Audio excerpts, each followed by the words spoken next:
নেতা দলের সক্রিয় চেয়ারম্যান জনাব তারেক রহমান সহ বিভিন্ন আসন থেকে মনোনীত সংসদ পদপ্রার্থীগণ এবং জাতীয় নেতৃবৃন্দ, সমবেত ভাই ও বোনেরা, আসসালামু আলাইকুম রহমতুল্লাহ বরকাতুহু।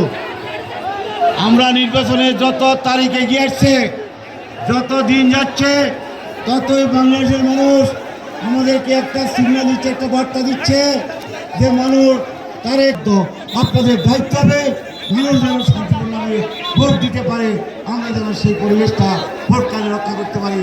আপনাদেরকে দায়িত্ব পালনের আহ্বান।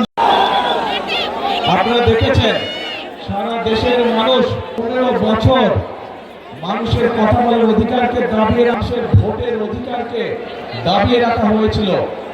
5ই আগস্ট ছাত্র জনতা সবার মধ্যে দাঁড়িয়ে আমি হয়তো আপনাদের সামনে প্রতিপক্ষ যারা আছে সেই প্রতিপক্ষদের সম্পর্কে হয়তো তাতে জনগণের কি কোনো লাভ হবে?